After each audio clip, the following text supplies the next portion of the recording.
Hey guys, welcome to the think tank. So I don't want to miss this semi-truck. Law enforcement surround 18-wheeler. Unreal. Hope you guys are all having a good holiday season.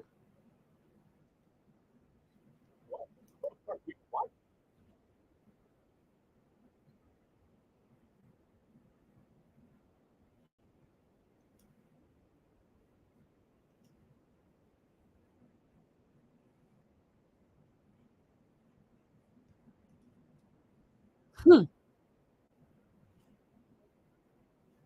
Wow.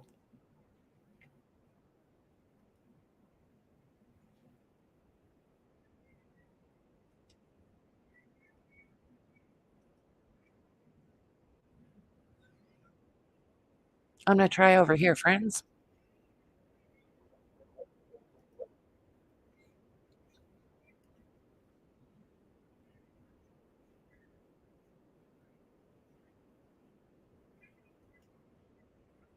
Helicopter taking off again. But indeed, that was the county sheriff's department, not a medical helicopter. Again, they do have ambulances. You can actually see them in the very far right corner of the shot. That they're on standby there for any kind of medical attention that this individual needs, or if any deputies happen to need any type of Hey, medical, Dandy, Melissa James. necessity. Good to see as y'all. this progresses along, but unfortunately, this not coming to an end anytime soon here. Standoff with a semi-truck. The guy's hiding in his cab. The TransStar camera. We don't have to switch over there if you don't want to. It's just up to you guys. Great to see these you images all. are pretty compelling. The line has moved a little bit. There is progress, which is clearly good news. But it just is so. Again, the major impact is to traffic here. Just an unbelievable backup of cars in all directions as we take a look at those TransStar cameras. About that, because, again, all lanes there, I-10 east and west, shut down. There at Sheldon is the cross street there of where all this is happening. Just joining us, we've been watching this end of a chase scene along the freeway for some time. Look and at it just that. oh my God. Developments within the last 2-3 minutes there, Nick.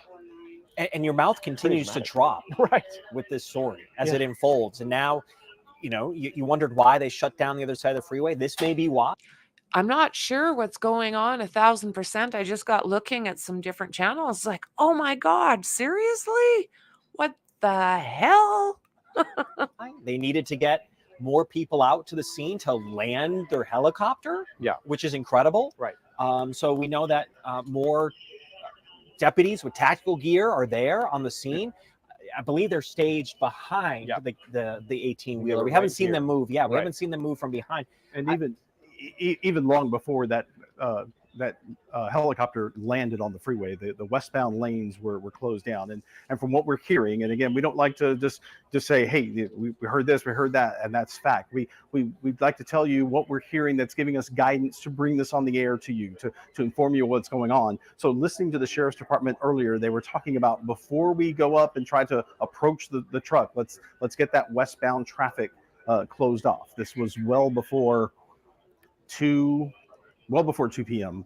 Or around 2 p.m. that we were starting to hear that they were closing off the westbound traffic as well as the eastbound traffic behind the truck. So long before there was the consideration or the action rather of this sheriff's department's helicopter landing and that person jumping out to be part of this operation. I don't even know why they're chasing. We were already seeing the lanes closed off. That gave us the indication that this was done out of an act of safety. And I think that's why we're also just seeing so few cars starting to get down the feeder road and eventually back onto the freeway, which we can see there from the camera at Magnolia, which I had up here. It's showing you the inbound traffic that is just backed up trying to get into the city, but a car or two starting to move on the right side of the TransStar picture there, showing people being able to get eastbound on I-10, those that were on the feeder road. But again, still the freeway shut down in both directions. But yes, it's no doubt taking advantage of the freeway being shut down to be able to get that individual down on the ground from the helicopter for whatever purposes they're going to serve in this function here. But the freeway continues to be shut down. And again, waiting for that update at the command post, the media staging area from the sheriff. Yeah, Doug, we're just under 3 minutes now to Eyewitness News at 3. I imagine you're going to be needed for that Eyewitness News at 3 broadcast. You may need to check in with the producer or something. So we're going to let you go so that you can just get squared away for that, just in case they do need to utilize your skills there, because I imagine they're going to. You've been a terrific resource to us, Doug. We certainly appreciate you. And again, we want to remind folks that we will continue here with the Eyewitness News at 3 here in just a few minutes, but also Eyewitness News at 3 comes on the air on ABC 13. Almost looks like exhaust back there. Yes, and that's exactly when we are expected to have our first reporter on the scene, about 3 o'clock as well. So we're waiting to try and get more information. I know that Giovanni is working with the sheriff's office to try and get more information, maybe before the media staging area, just so we can pass it on to our viewers, because you may be wondering what is going on, especially with traffic. Yeah. You know, because they got both sides of the freeway, they are shut down. Let's go take a look over here.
So I don't understand why they don't go in. I'm a little bit confused. I thought they would be. Wouldn't it be fairly easy to go in unless there's somebody else in there with them? I don't know.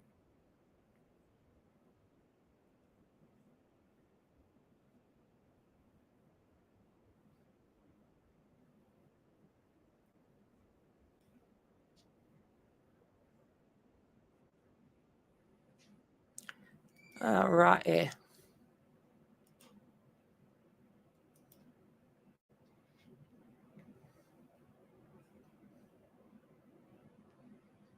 I wonder how long. I don't even know how long they've been doing this. Like, are you serious already?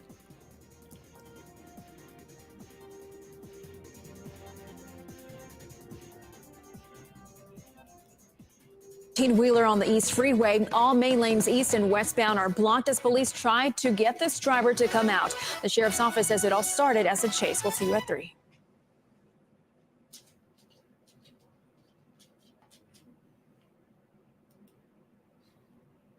Okay. Let's go over here. Did y'all have a great Christmas?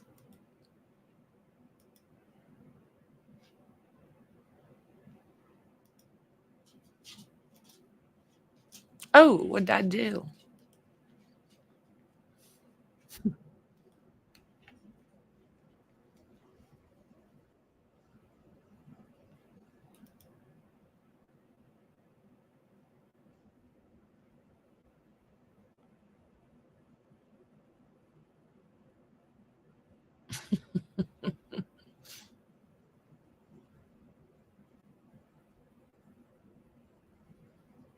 Oh.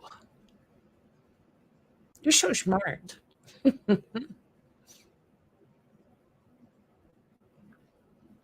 I just find it really odd that they haven't gone in there and ripped somebody out.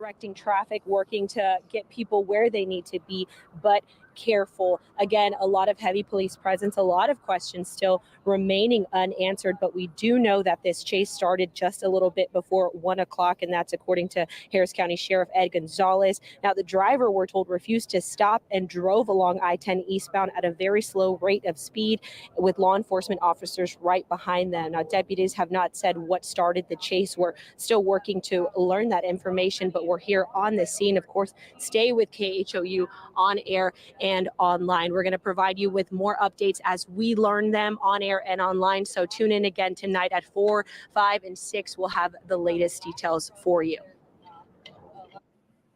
Unreal, guys.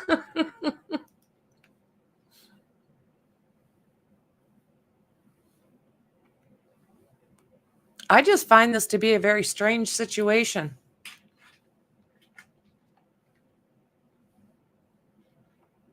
Blows me away.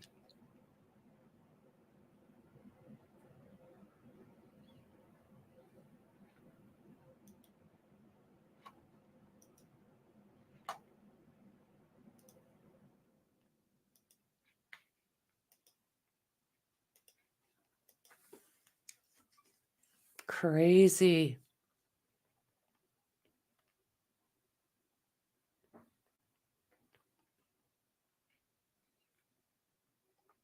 See what else I can find.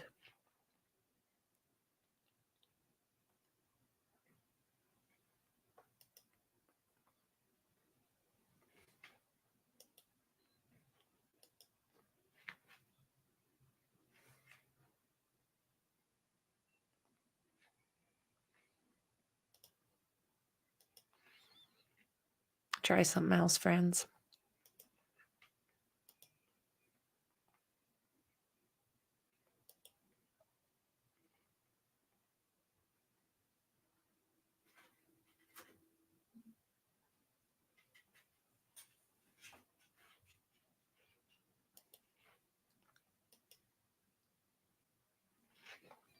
No. That's not the one.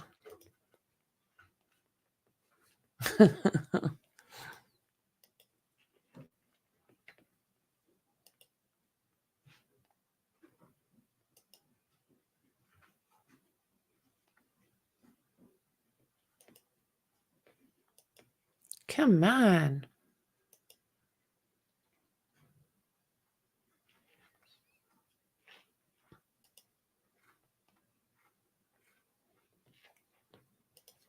Okay, well, I'll put on the quiet one, I guess, for now.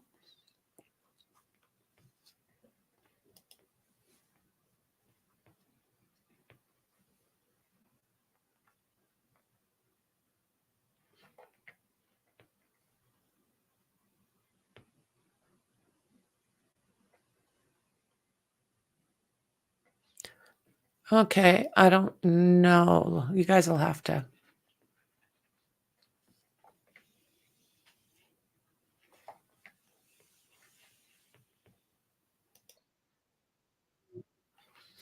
Mio Mayo.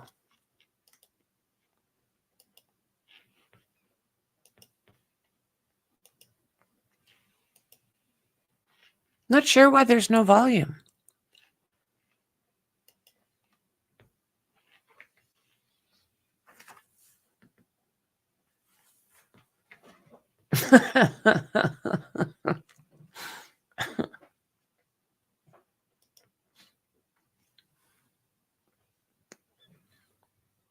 Did they just have that back open?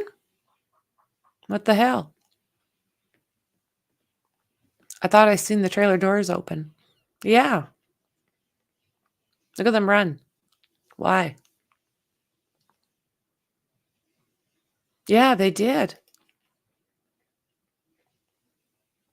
Yeah.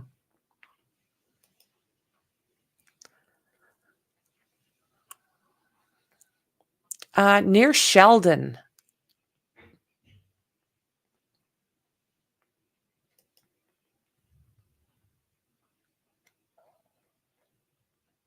That could very well be.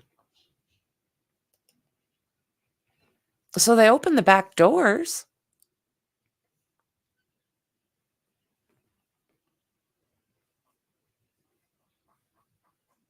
It's nice to be back and see you guys. I'm a happy camper.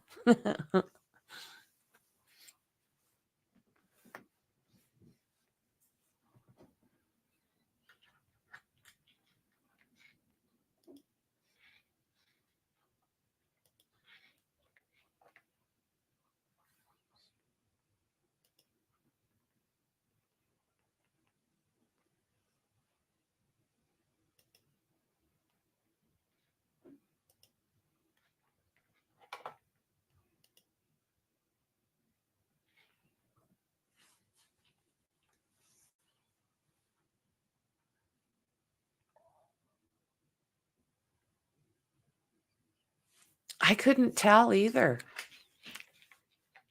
There's a bunch of them just ran. I thought that it was cops.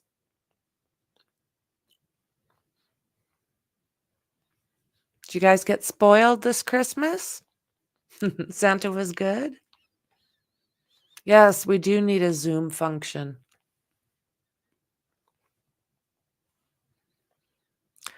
Oh, Sheldon. Let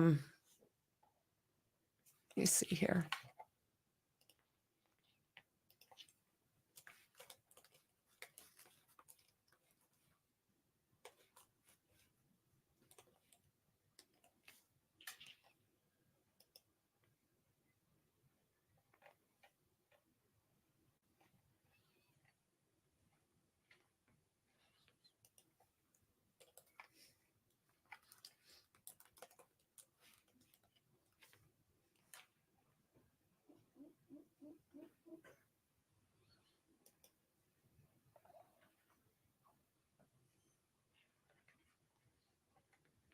Looks like maybe Texas? Sheldon, Texas?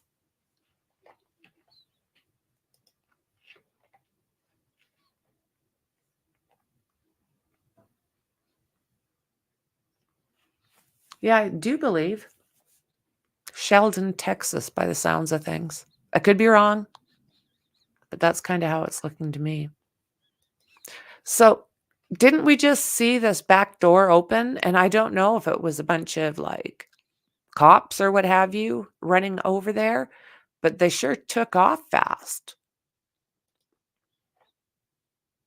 Audio is cranked.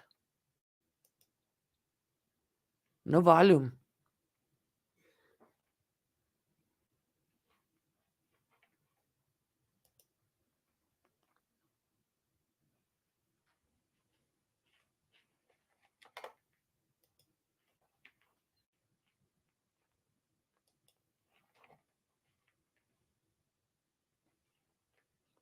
I think they did.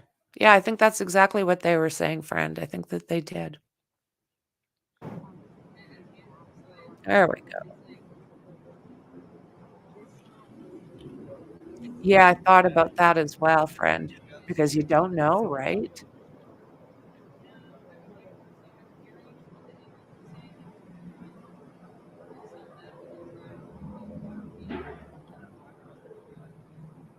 I have to pop out at about 3:30. And if this is still going on when I come back, I'll grab the stream again.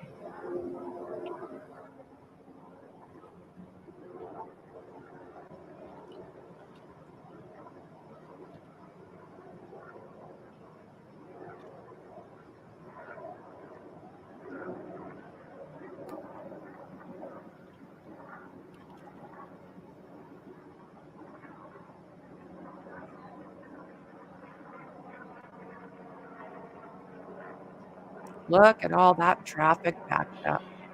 And it's Christmas holidays.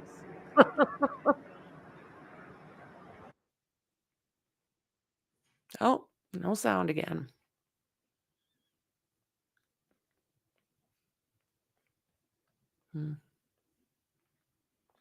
Houston Transtar. So yeah, Houston, it looks like area.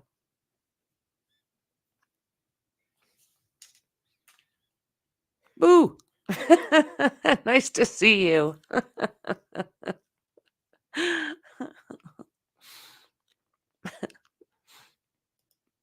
So would I, Dandy. Yeah, so would I. I'd be right choked.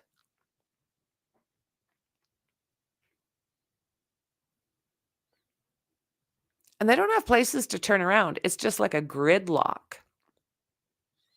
Yeah, I think that's exactly where it is, friend. Based on, that picture there, the smaller picture feed, I guess.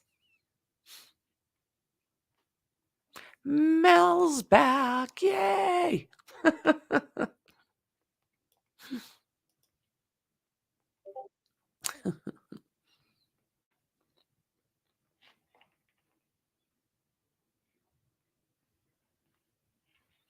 Wowzer.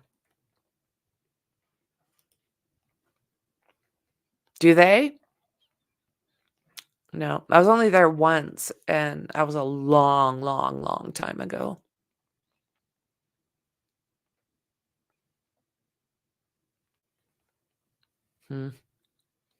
There's just nowhere for them to turn around.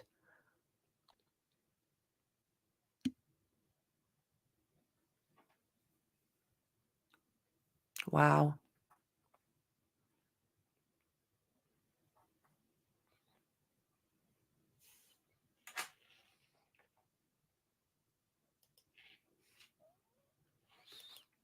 So I'm wondering how long this will last, because they're staying far, far away from that rig.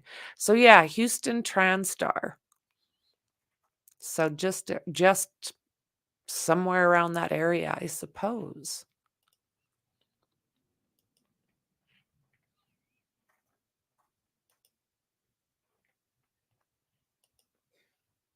Was it bad? Yeah.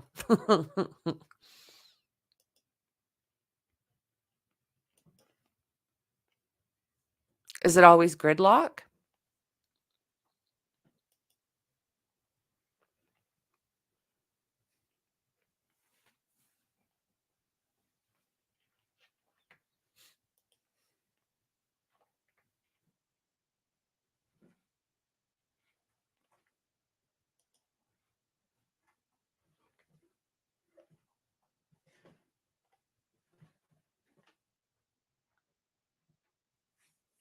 And it says it's in East Houston.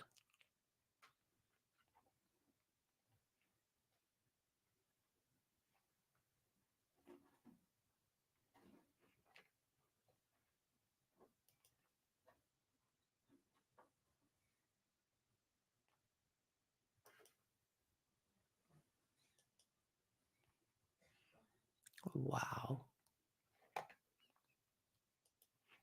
Let's check over here again.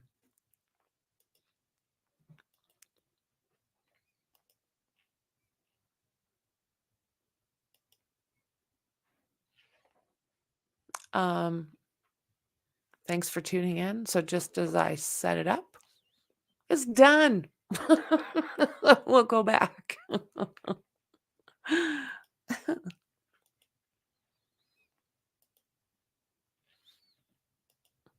There we go, friends.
I don't know why there's no volume on this stuff.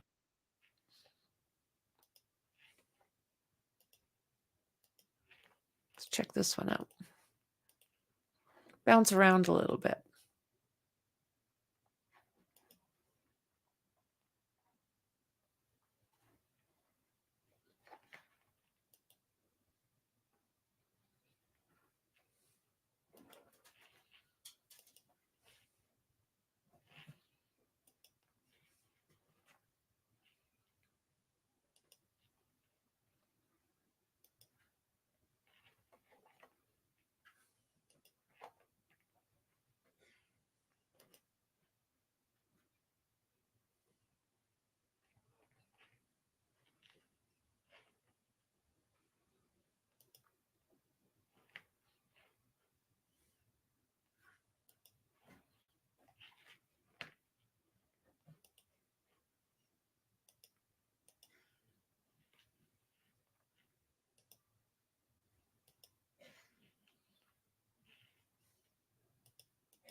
Or anything like that. In fact, the sheriff's office tells us they used a spike strip to finally stop the vehicle and end the chase.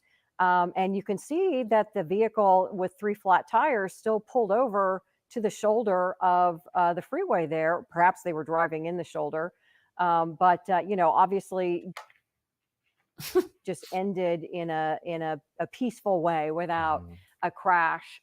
So thankfully it was handled, and the chase didn't last all that long. I want to say it was maybe 20 or 30 minutes tops. And that's in stark contrast to the 18-wheeler chase we witnessed a couple of weeks ago, where the driver, if you guys may remember, the driver in 18-wheeler went through Montgomery County, Harris County, Fort Bend counties, all through these counties, leading police on this chase.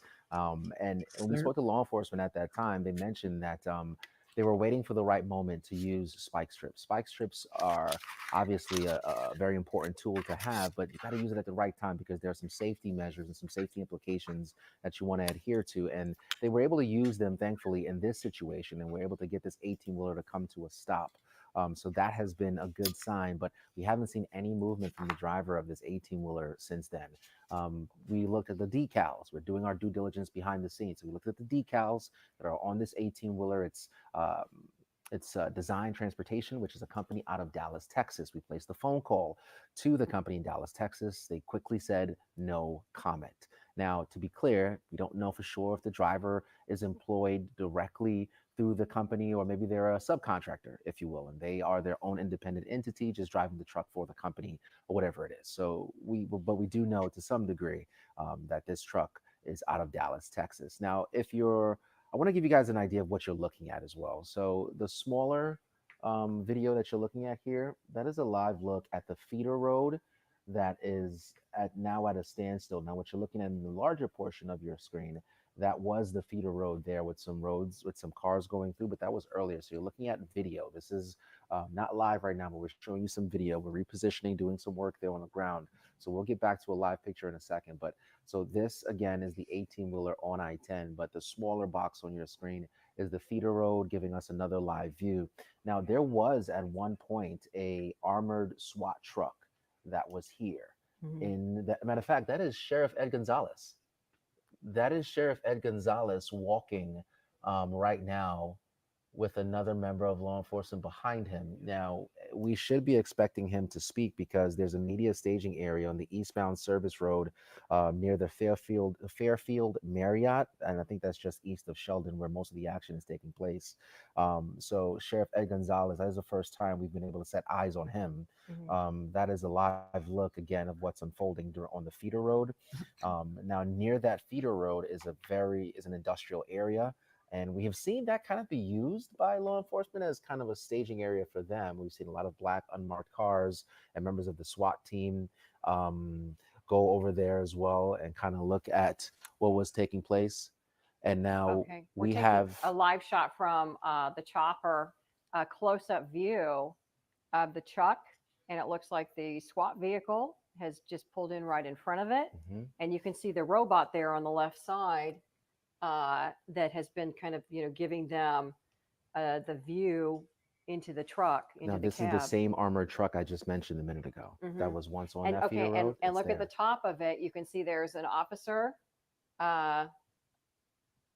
taking position, looking through the scope. You see more officers, members of the SWAT team in the back portion of that truck as well. They are certainly looking to bring this thing to an end here at any moment. If you're just now joining us, this is a live look at I-10 right now. I want to let you guys know as we continue to see this unfold, if it becomes... So I was looking, that guy's armed, right? Is that what I'm seeing? What the hell?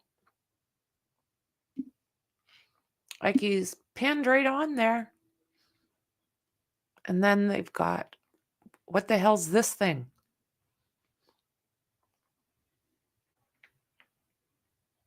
That window is it blurred out or is it just the angle? This is very bizarre, guys. Very, very bizarre. We will make a decision, an editorial decision, to pull away from the scene if things get to the point where we no longer feel like it's the best, it's in the best service of our viewers to digest some of that information. So first and foremost, I want to put that warning out there. But we do want to let you guys get a view of what is happening right now. And Heather, you that could be green tinted tinted glass. And if people are just not joining us, kind of bring us up to speed on how we Sure, yeah. So over 2 hours ago, we started hearing in the newsroom about a chase that was underway. Harris County Sheriff's Office. I wonder what he's hauling. I wonder what he's got in the back of that truck. They tried to pull this 18-wheeler over for a traffic stop. We don't know what the reason was for the traffic stop, but they tell us that the traffic stop didn't happen. It then turned into a chase, and they ended up having to use a spike strip to stop the vehicle. And you can see from that front tire there, that's just the rim that's left. There are 3 tires just completely blown that we've seen.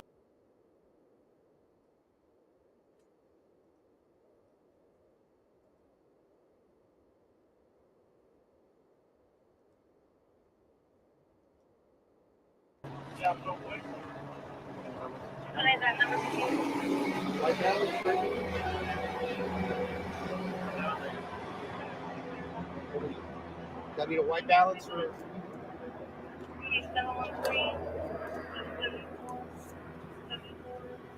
a presser.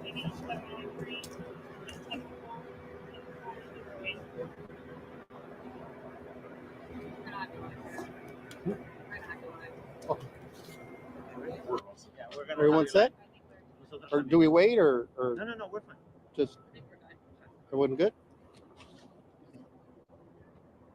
Ed Gonzalez, Harris County Sheriff, joined here by several teammates with the Harris County Sheriff's Office out here in our District 3 patrol area, East Harris County. This afternoon at approximately 12:51 p.m., just shy of 1 p.m., some of our patrol units or a patrol unit spotted what appeared to be a stalled 18-wheeler on the main lanes outbound of the East Freeway near Freeport. It drew his attention. Many times we just refer to it as a possible traffic hazard where there's either a vehicle or something stalled in the middle of the roadway. So he turned on his lights to investigate what was happening. At that point, the driver appeared to be a lone driver, but we don't know if there's anyone else in the vehicle, possibly a Hispanic or white male driver. We're not exactly sure, but that's the preliminary information we have.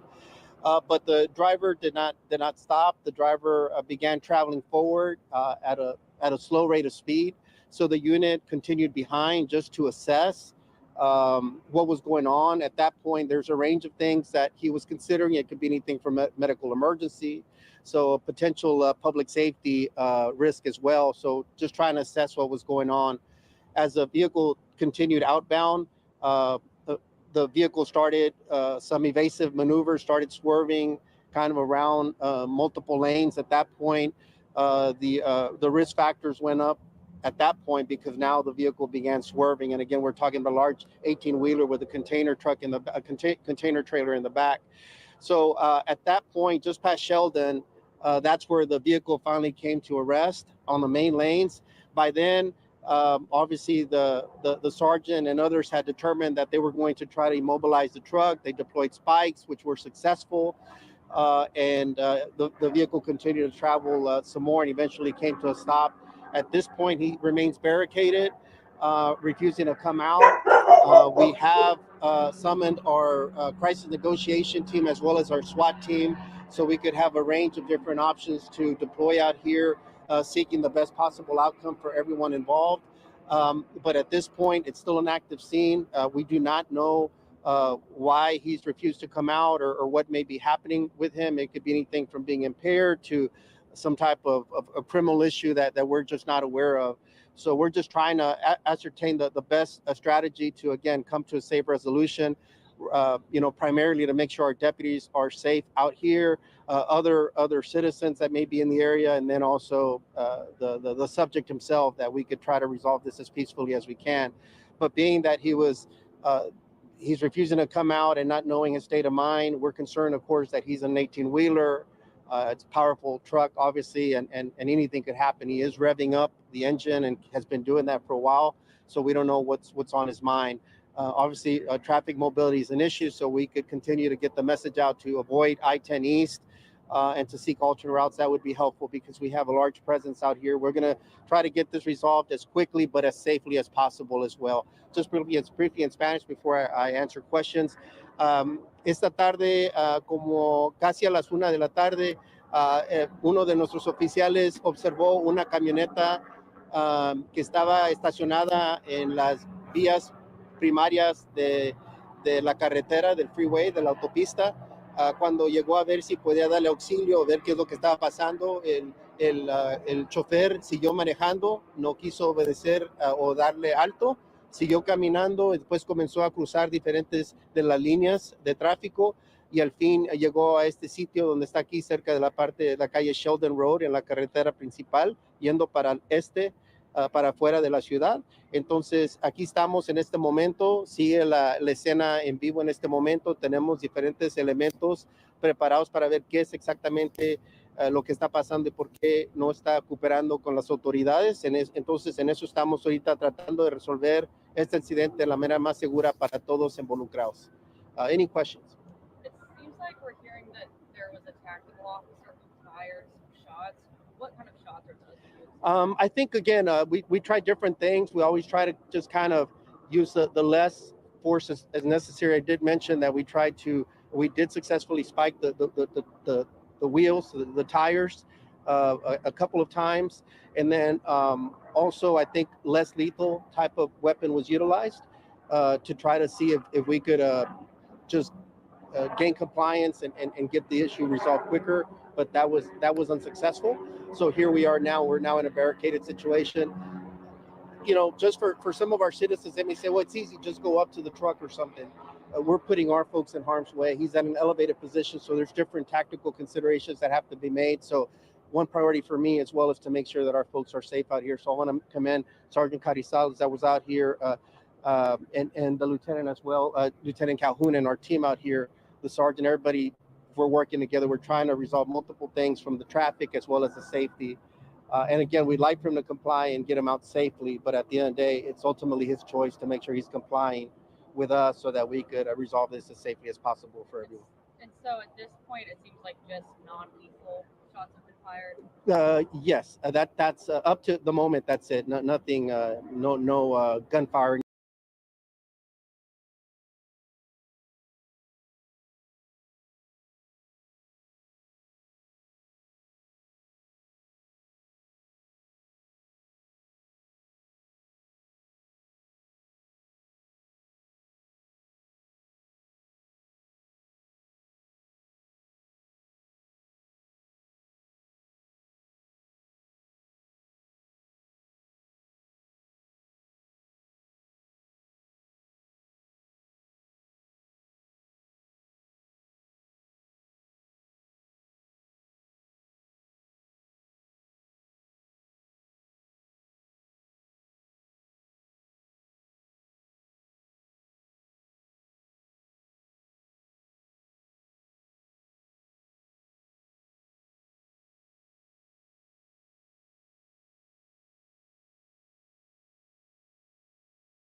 at a safe distance.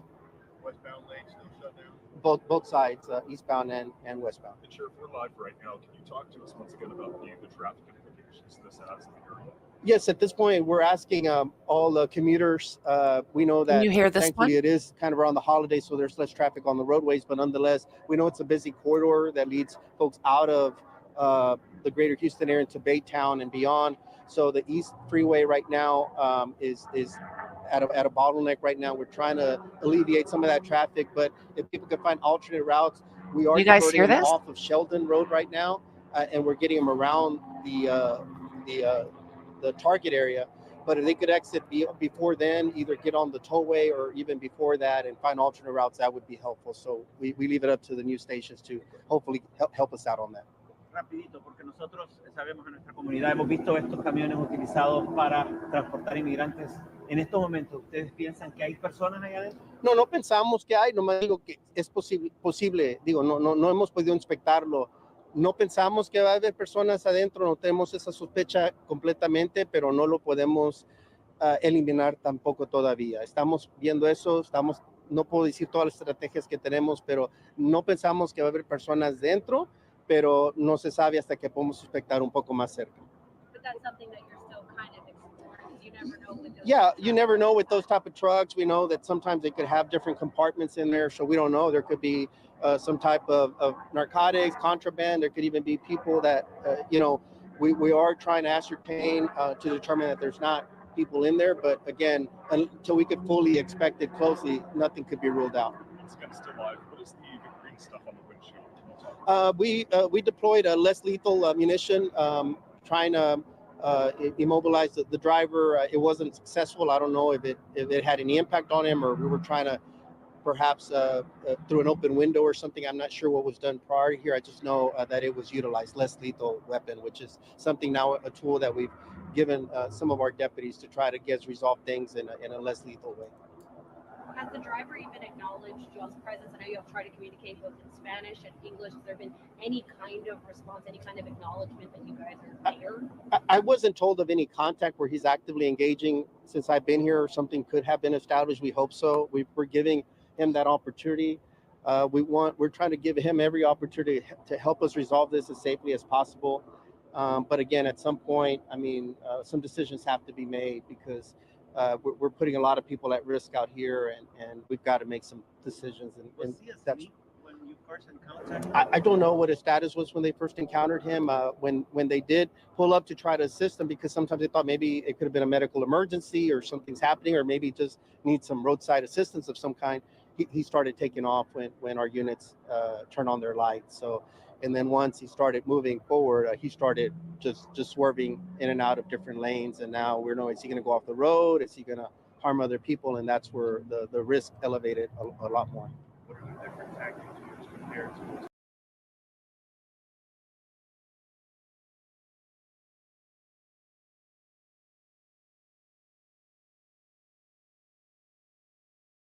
this vehicle has been stopped. This comes after that SWAT officer that's, on top of the SWAT vehicle, this to your right, just off the screen, fired multiple shots right into the front windshield of the cab. And now we're seeing that piece of apparatus come in again. It looks like they're going to try and burst through the window, the passenger side window, to create another opening. So they can get a better view. It's been hard for them to see into the cab because the green smoke, really turned that window green, and it looks like they're really at this point just kind of tearing out the door. This has the ability to tear and rip anything really. I've seen it used on homes. I've seen it used on cars. That seems to be like a blanket. Okay. Maybe a blanket of some sort, but there is not many places, not much place for this person to go. This guy has got to make a decision here. The smoke wasn't enough. Yeah, pouring that out, and hopefully once the smoke. Thank you clears, so we'll be very able to much, see Mel. a little Thank you. bit about what's going on in there. And again, you see the Look SWAT at team that, member eh? weapon drawn. Ole. And the sheriff is speaking. Let's see if we can listen into the sheriff. And we'll update you all as soon as possible. And like you said, it sounds like what they're doing is the tactical team Can you guys hear this okay? Is that something that you can speak to, something that's like atypical, or are they trying to figure out what's in there? I mean, obviously, ultimately, we need to get into the cab, or that's where the focus is right now, because that's where the driver's at. So, again, it's an active scene. So while I've been here, I don't know the latest, and frankly, I leave that up to our trained professionals that are excellent at what they do and trained for all kind of scenarios. So I really can't speak to what they're trying to do or what they would do, simply because for safety of everybody involved, got to let them execute whatever they're doing. But I'm not aware of what they're doing at this moment. Just to clarify, where was the intersection? I was told Freeport and East Freeway outbound. Okay, so you were just getting a little bit of an update again from Sheriff Gonzalez, Harris County Sheriff's Office, which has been they've been on the front, on point for handling this incident. There have been other Baytown Police and some others that have also responded, but the sheriff's office is on point on this. And we just basically saw this apparatus, kind of tear out the passenger side door of the cab. I just walked over Anthony to the screen to see if I could see inside that cab, any better, but it's dark in there. We're sort of seeing a lot of wreckage of, what the apparatus was able to kind of pull out. We saw what looks like maybe a blanket or some fabric that was pulled out, but we haven't seen any movement inside the cab. It's been hard to see through the windows, not just for us, but for the officers out there. They've had, a robot approach right up to the window to see what was going on. And you can see there's still a SWAT officer on top of that SWAT vehicle with his scope, set on that front windshield, as they're still trying to determine whether this person is a threat in any way or whether they might be incapacitated. We just haven't seen any movement, so we don't know. And that was our Abigail Dye who asked that question of Sheriff Ed Gonzalez there as they try to continue to get some more details. So let's go to Abigail. I want to hear what she has to say and her assessment of what was said. Abigail, can you hear us? Yes, I can. Well, Gonzalez just got off of this press conference that he gave us, and he gave us a lot of information about how this all started. It really wasn't this huge climactic situation. I'm wondering the same thing, obviously, Dandy. we're experiencing the climax right now. This whole chase just started about 5 miles from where we are near Freeport Street, and it moved westbound to where we are now. And, Sheriff Gonzalez, I know that you have been keeping, Anthony and Heather, you guys are keeping an eye on our eye in the sky. And we saw tactical units trying to break into the cab of this 18-wheeler. And Gonzalez said that he can't really comment exactly on what those tactical units are doing right now because he was standing right here as that was happening.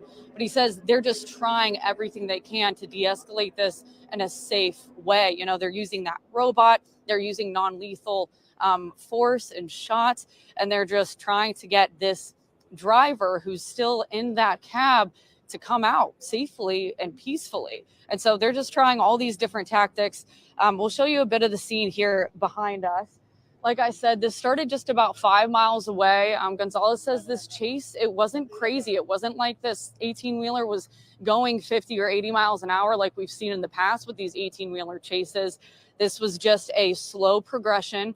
And as they continued to chase this 18-wheeler here on I-10, they ended up deploying those spikes, which stopped the truck. It came off to the left side of the lane, as we've been seeing from the helicopter.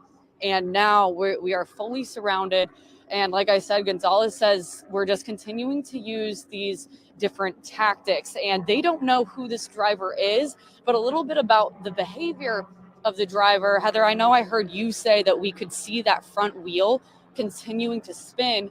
That was the driver revving the engine. So apparently this driver continues to be putting his foot on the gas. And at this point, authorities and officers, everyone out here, they don't want this 18-wheeler to take back off. They don't want this car, I don't think it's going anywhere back on the road because of obvious reasons. I mean, it's a huge vehicle. It could be very dangerous. And we don't know the intentions or the mindset of this driver at this point. And we've also, we asked Gonzalez if we know anything about this driver, if we know anything about this company, the truck that this driver is driving. And they say at this point, they don't know why he didn't stop for police. Police initially tried to stop this 18-wheeler because it was stalled out. And so, yeah. And so, like I said, it started very slowly, and obviously it escalated very quickly here. Yeah, and we don't, as to Abigail's point, we don't know who the driver is yet. They just told us the only descriptor they have is male, and they believe either a white or Hispanic male. Is that? Did they say anything further, Abigail? How do they not know what? No, nothing who further the about the driver is at this description, no point? age, nothing like that. But like you said, Heather, white or Hispanic male. We're not exactly sure, like I said, why this person, why he decided to run from police, why he decided to what do they run think from this guy's authorities. gonna do? But at this point, they're just hoping that he's not He's in the armed, back. that there's nothing dangerous He's got nowhere to go. inside this 18-wheeler, and this situation doesn't escalate any more than it has. Yep. Abigail, this is Anthony. Have you got a chance to see anyone just kind of maybe working at some of these businesses nearby, or have you had a chance to speak to anyone that you may have seen that's not associated with the active investigation, but more so just Here we go again. Anthony, not at this point. I mean, I'll show you what I can see here. Obviously, right here is a hotel. We've seen just a couple, as you can see, someone's coming out to videotape what's going on right now. We've seen just a couple of people in and out of the hotel, mostly workers. But, you know, everyone out here knows just about as much as we do. But we'll.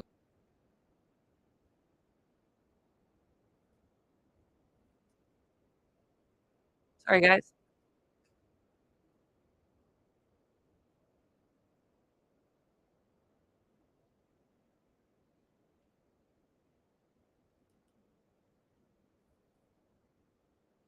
Swerving kind of around multiple lanes at that point.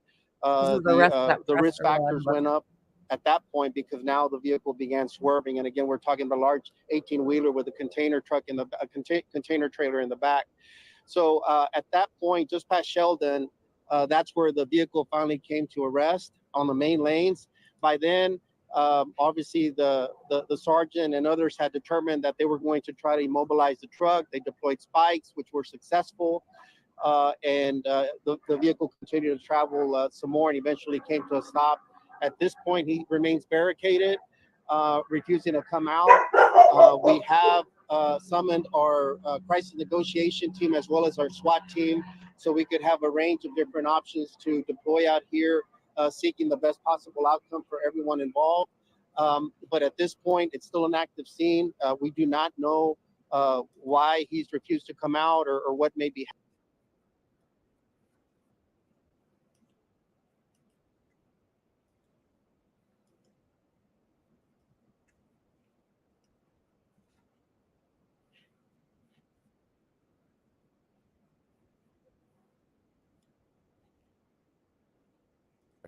They are still using non-lethal force here, but he has fired his weapon at least twice into the front portion of the windshield of this 18-wheeler. Still, no movement from the driver. That is when we start to see this piece of machinery here at the bottom left-hand corner of your screen. They're using that apparatus to then first, what they did, if you see this American flag on the decal, they put a hole right there. That was the main point of entry first, and they tossed in some gas, a gas of some sort.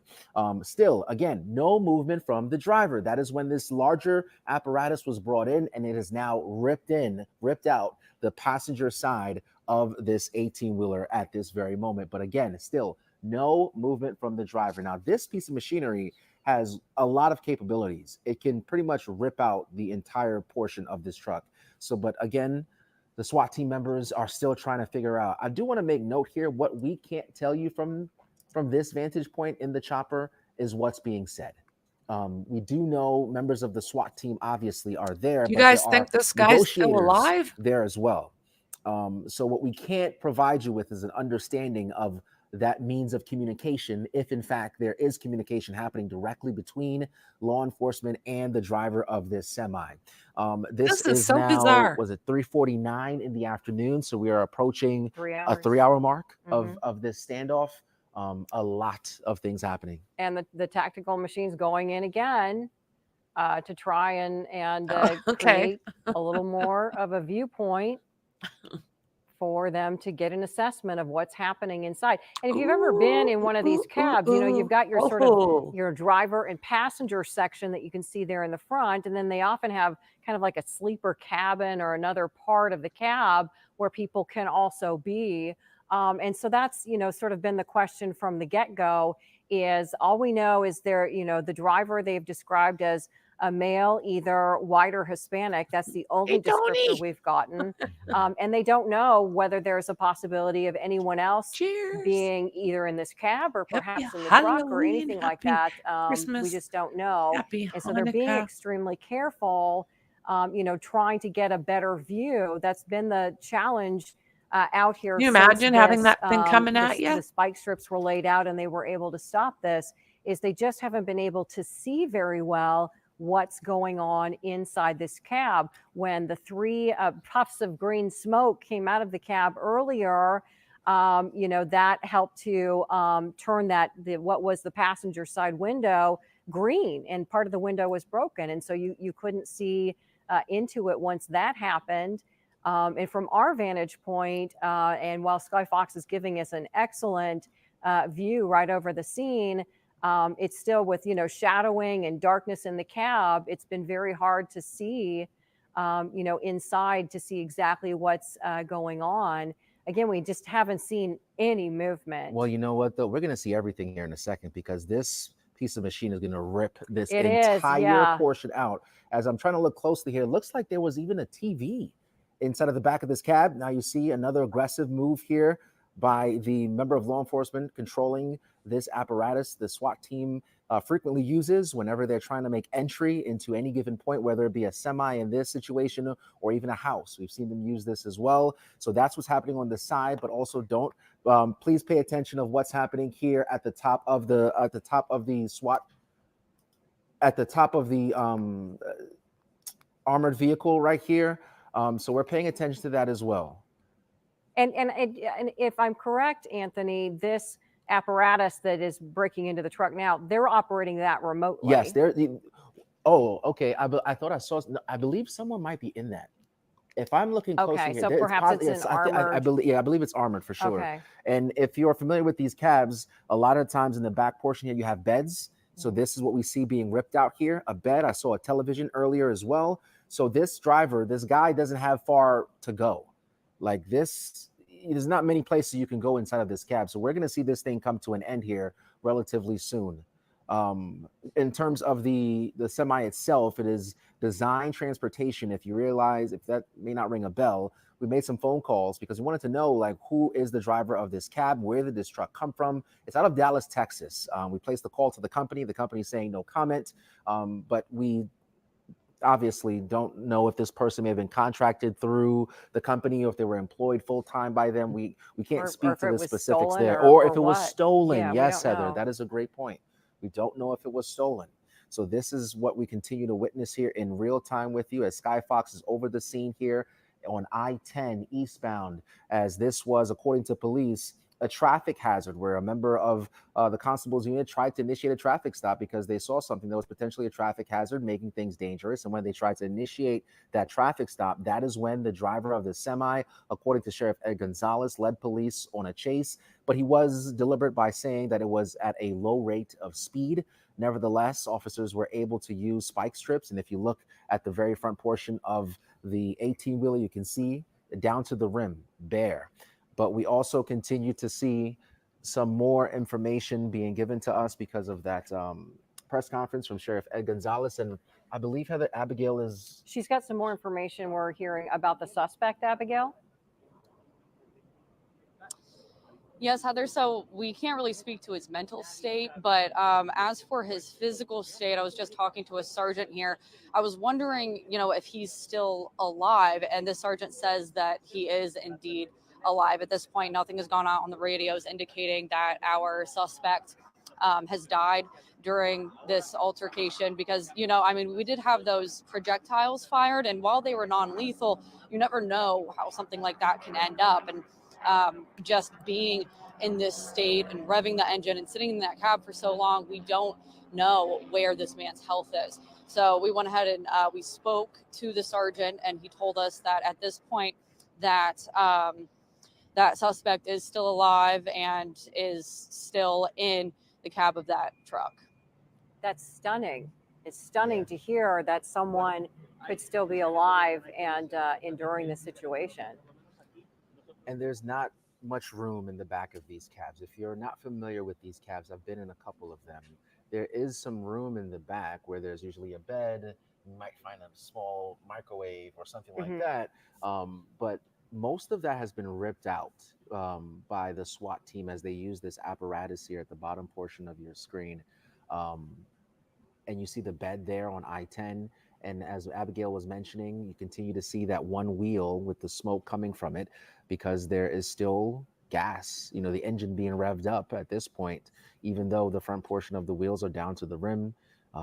We have seen this SWAT team member fire multiple shots. Good Again, question. They're still using non-lethal force as they fire into the cab of this semi, and still no movement from the guy inside. And, you know, I'm sure they're wrestling with a difficult question, and that is that if this is someone who is still alive and obviously needs medical attention, then, you know, that needs to be dealt with. But at the same time, they can't risk, you know, the safety. Okay, now we're seeing more SWAT officers approaching with guns drawn, and the canine officer. Fire. What happened? Again, aren't sure if these are bullets or another form of non-lethal shots. The canine, now is inside. They took that feed. Let's see. Okay, and we're watching the canine in the cab now. The driver, obviously, in the driver's side.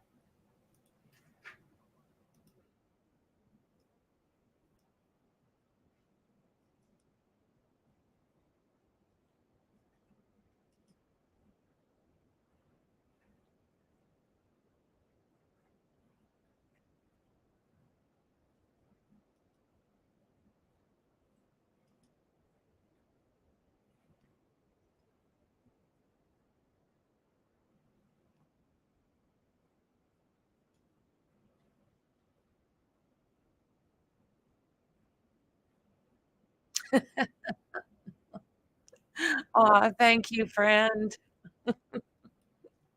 You're so kind. Thank you. Happy New Year.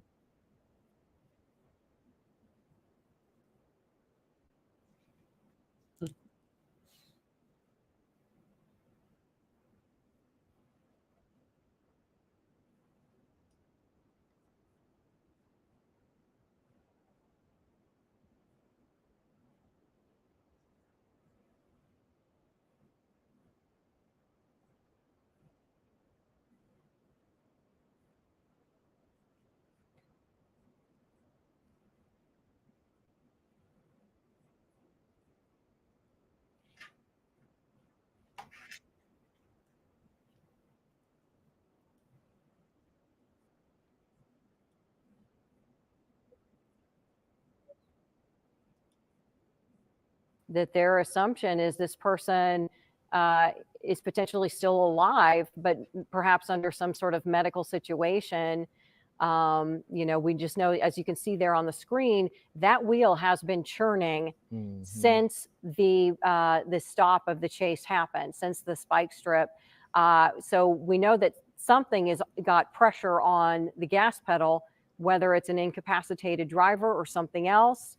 Or intentionally, we don't know.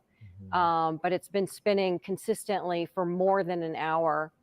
And you can see they're still I think they got him. more out of the cab. That potentially might even be the drive. I mean, we're trying to give you guys the best. Okay, this is the driver being ripped out of the cab. There he is on the floor. He's on the ground. He is alive. You see the members of the SWAT team. They're surrounding him. They're surrounding him. He's on the ground. Imagine some handcuffs here will be or zip ties will be put on him at any second now. Wow. But as we approach the 4 o'clock hour at 3:58, a chase that began close to 1 o'clock here this afternoon has now come to an end as members of the SWAT team have moved in and have extracted the driver of the semi that has led police on a chase. And according to Sheriff Ed Gonzalez, it was moving at a slow rate of speed, but nevertheless, they had to make an assessment of what was taking place. I don't understand what this is all like. Why did they go through all of this? It's a very dangerous piece of machinery on the highway. And I-10, if you live in Right, Houston, Tony? if you're familiar with that area, it's very, very high traffic area. So they made the assessment to throw down. I the don't spike strips, understand. stop this cab from moving, and we are now at 4 o'clock pretty much. And 3 hours later, this has now come to an end. And again, more so, I should say, also being in, covering stories like these, this could have ended in a very different way. Very different way. They really kind of tiptoed their way up to this point, using a robot, using that tactical piece of equipment there on the left side of your screen. Really kind of were very careful about approaching this cab. Again, so now we're seeing the medical team responding with a stretcher. So we expect to be able to see a little bit better view. There's a suspect, and He's walking. I'm stunned. Face bloodied. Yeah. But walking. And again, when the Sheriff Ed Gonzalez made some statements in regards to his condition, they said he was driving erratically. Yes, you can't have an 18-wheeler on the roads driving erratically, and that's what forced them to make initiate the spike strips. But, and why they've had to deal with this so delicately. Yes. The sheriff said because of that erratic driving, they just never knew who they were dealing with or what situation they were dealing with. And so, this man has endured the green smoke, the firing of non-lethal shots into the cab, the tactical equipment ripping out, and shaking that cab, back and forth, ripping out. Can you imagine being inside that cab with that kind of violence happening around you? And that man is walking. And there's a sheriff right there, Sheriff Ed Gonzalez, at the bottom of your screen. I just saw him take a picture. I assume he's going to put out a tweet here in a second to let the public know that this has now come to an end. But by all means, hats off to members of law enforcement who not only I've never seen saw such a this thing, as like a potential issue on I-10 eastbound earlier today, but also their ability to see this through here at 4 o'clock for this to come to an end where that driver was still able to walk out of that cab alive, because we have seen situations like these play out many different ways, and no member of law enforcement were hurt. And although this gentleman will receive medical care, this could have been a very different end to his day here in Harris County. And while we continue to watch this very dramatic scene unfold, again for our viewers, traffic has been shut down now for more than 2 hours on I-10, eastbound and westbound. And again, this is at the cross street. Sheldon, I believe. Sheldon. And this is in the Channelview area. So it's been completely shut down. People on the roads, perhaps returning from where they were over the holidays or getting back into their work routines. Traffic has been shut down both directions for a couple of hours, very backed up. We imagine the backups have to be for miles. And even, some traffic on feeder roads has kind of been slow and intermittent because they've really been using the feeder roads right next to this as a staging area. And so they've been advising and asking any drivers to try and avoid the area if at all possible. And I imagine this is, even though we're seeing this result, it's still going to be a little while before they're able to wrap up this scene and complete their investigation. Yeah, and to think this all started at around 12:51 here this Thanks, afternoon. Maxie. An officer on duty Thank you. initiate a traffic stop because they witnessed the driver of this 18-wheeler driving erratically on the road, and it became a traffic hazard. So they tried to initiate that traffic stop, but that's when the driver of this 18-wheeler led them on a chase. The sheriff saying that it was at a slow rate of speed, but nevertheless, this is a 18-wheeler, a very large piece of machinery. So they threw down some spike strips. This chase coming to an end in I-10 eastbound near Sheldon, and that is when at around 2 o'clock, 2:30, we started to see officers take strategic positions as they tried to not only assess the scene, but figure out the best way for this to come to an end. After about an hour after that, around 2:30, 3 o'clock, we started to see members of the SWAT team arrive there, make their own assessments, take over the strategy, it seems, as far as I can tell, they kind of led the movement forward. And then that's where we are now. We now have the driver of this 18-wheeler inside of the semi here. Police say they aren't sure if he was simply impaired here today or if there was some criminal background that we are unaware of that encouraged him or made him think, at least, that it was a smart idea to try to get away from police in this 18. Yeah, or right, if there was Liz? a medical situation that may have led I don't to understand all of this. We don't know why they went through all of again, this we've called to this the degree. name of the trucking company that's listed on the side of the truck, but they said no comment. And the sheriff's office said that they had reached out to them as well, as they're trying to figure out, what has led up to all of this. But we're going to be showing you very shortly kind of a recap, if you're just joining us, of some of the video of the drama unfolding out here. But you can see right now, so there's a live picture of the, on the right side of your screen, that's a live picture of the ambulance that the driver is now in. But this was video from earlier. This was, see the green smoke coming out of the cab? We don't know whether that initiated from inside the cab. We're kind of believing that it was probably officers firing, a gas or a smoke to try and smoke the person out. But there were 3 of these plumes of green smoke. And then that's what turned that passenger side windshield green. You can see some of it was broken. There's another plume of that smoke. So this guy was alive in there through that, which had to be a pretty intense situation. And so that was kind of, one of the early stages where once they were able to get the vehicle stopped there on the shoulder after the spike strip, there were 3 of those green plumes. And because of the spike strip, you can see just 2 of the tires there, but we're told there's a 3rd tire that are just completely flat. I mean, the front tire under the cab is just the rim, like there's no tread even left on that. I don't know what, like, the there's first gotta be more tire to under this. the cargo part of the truck is pretty flat, but it's been spinning continuously since all of this began. So there has been something, whether it was the driver or something, has been continued to have pressure on the gas pedal to continue to make that spin. And, at first we thought, well, is the guy still trying to get out? So I really cannot figure out why the expense, and there's got to be more to this, right? Like, don't you think? Because he ran a red light? This was a lot of money spent to get this guy out of his cab. Like, what? Get out of there, we don't know, or whether he was maybe incapacitated and something was putting pressure to continue that spinning, but it's been going on throughout. Yeah, and this is the moment where we saw that chopper land on I-10 live. You're going to see here in a second a member of the SWAT team hop out of this chopper here, and this was really when we started to see things escalate a bit here. You can see he is moving with a sense of urgency. He's going to hop over the median here on I-10 eastbound in a second. And then we started to see members of the SWAT team and the negotiator team start to lead some of how they were moving forward with this. Then we started to see the robot. You see the robot right there, not to mention a drone. You see we have labeled it clearly so you can see. And that was the first time we got an indicator where clearly members of law enforcement have an understanding of what's happening in the front portion of this cab, whether the driver. That's a good question, Mel. They have not said. On the driver's side, we had an understanding that with that drone, they got a better idea of what was taking place. And that's when we started to hear from Abigail, from an Look officer, at from a that sergeant out there, traffic. that they believed he was still alive. Yeah. And it had to have come from some of those images from the drone and the robot, indicating they still had a live driver inside this cab, despite having already, gone through the green smoke situation.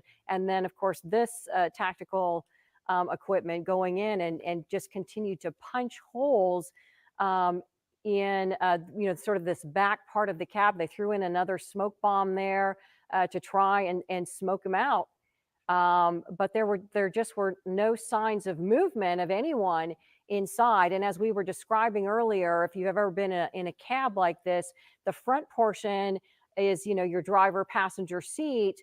And then when there's a back portion, it's often kind of like a camper or a sleeper. So there's, maybe a bed or a seating area. I think you saw a television get ripped out of there. But so often, drivers will be able to stay in that kind of sleeper section, when they're, driving and transporting cargo across the country.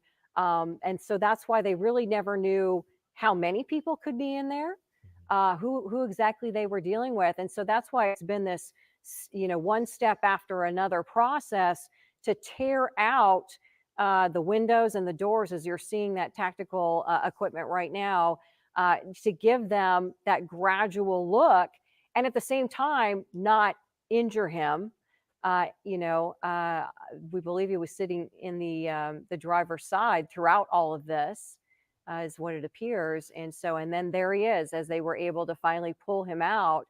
And to our, being absolutely stunned by this, in a moment you'll see that he's walking.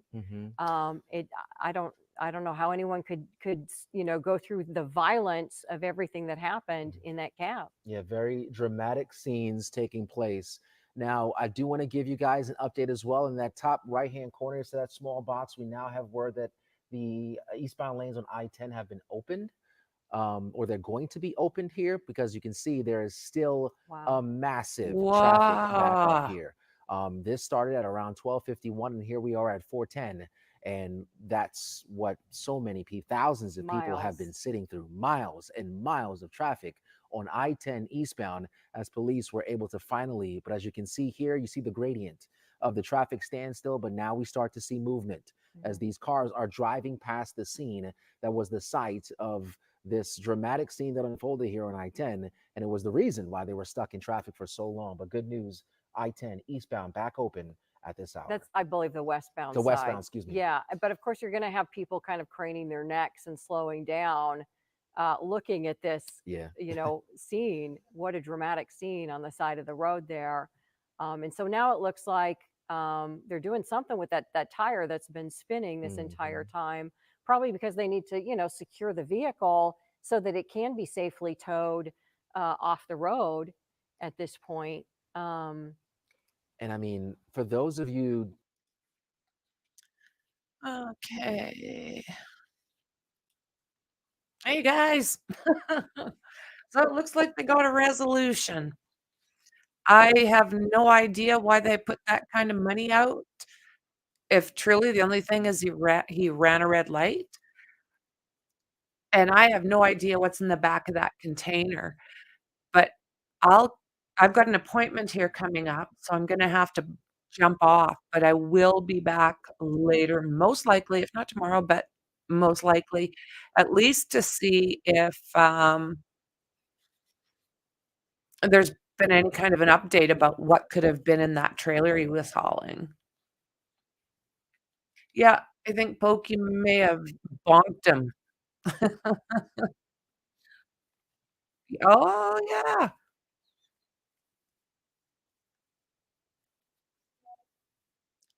Yeah, I don't know if they could sue or not. I don't know. Hey, happy to be here. Very happy. Thanks for spending the time with me, you guys. I do appreciate every one of you. Thank you. Yeah, it's really nice to be back. Maybe I can get some little bit of normal happening.